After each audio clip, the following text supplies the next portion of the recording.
Hello दोस्तों, मैं आपका भाई शहबाज मलिक और आप देख रहे हैं एफएस सफ़र। दोस्तों, आज हम बात करने वाले हैं हिंदुस्तान के आखिरी मुगल बहादुर शाह जफ़र के बारे में। दोस्तों, हिंदुस्तान के आखिरी मुगल बहादुर शाह जफ़र का जिक्र आते ही उनकी उर्दू शायरी और हिंदुस्तान से उनकी मोहब्बत की भी बातें होती हैं। आपको बता दें, 21 दिसंबर के दिन को अंग्रेज़ हुक्मरान के हाथों उनकी गिरफ्तारी के लिए इतिहास में दर्ज किया गया है। कहने को तो वह 1837 में बादशाह बनाए गए थे, लेकिन तब तक देश की काफी बड़े इलाके पर अंग्रेजों का कब्जा हो चुका था।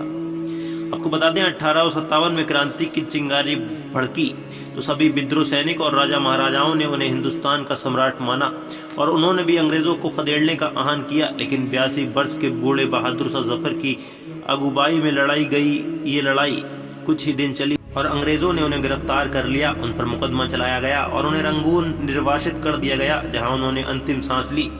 आपको बता दें, बादशाह बहादुर शाह जफर का जन्म 24 अक्टूबर 1775 को हुआ था। कहा जाता है कि बहादुर शाह जफर को नामाज बादशाह की उपाधि दी गई थी। 1837 के सितंबर में पिता अकबर शाह द्वितीय की मौत के बाद वह गद्दी नशीं हुए। आपको बता दें, अकबर शाह द्वितीय बहादुर शाह जफर को सदियों से चला आ रहा मुगलों का शासन नहीं सौंपना चाहते थे। सौंदर्या नुरागी बहादुर शाह जफर का शासनकाल आते ही वैसे भी दिल्ली सल्तनत के पास राज करने के लिए सिर्फ दिल्ली यानी शाहजहानाबाद ही बचा रह गया था। आपको बता दें, 1857 में ब्रिटिश ने तकरीबन पूरे भारत पर कब्जा कर लिया था। ब्रिटिशों के आक्रमण से तिलमिलाए विद्रोह सैनिक और राजा महाराजाओं को एक केंद्रीय नेतृत्व की जरूरत थी, जो उन्हें बहादुर शाह जफर में दिखा। बहादुर शाह जफर ने भी ब्रिटिशों के खिलाफ लड़ाई में नेतृत्व स्वीकार कर लिया, लेकिन 82 वर्ष के बूढ़े शाह जफर और जंग हार गए। अपने जीवन के आखिरी वर्ष उन्हें अंग्रेजों की कैद में गुजारना पड़े।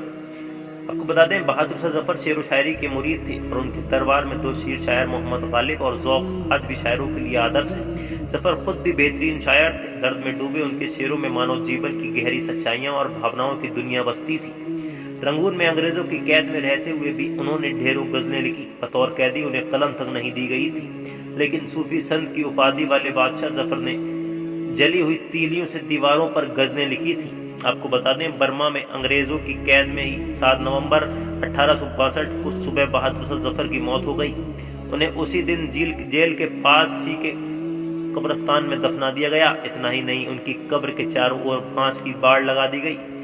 कब्र को पत्तों से ढक दिया गया। ब्रिटिश 4 दशक से हिंदुस्तान पर राज करने वाले मुगलों को आखिरी बादशाह के अंतिम संस्कार को ज्यादा तामझाम नहीं देना चाहते थे। वैसे भी बर्मा के मुस्लिमों के लिए ये किसी बादशाह की मौत नहीं, बल्कि एक आम मौत भर थी। आपको बता दें, आखिरी मुगल बादशाह बहादुर शाह जफर की मौत 1862 में 87 साल की उम्र में बर्मा की तत्कालीन राजधानी रंगून की एक जेल में हुई थी।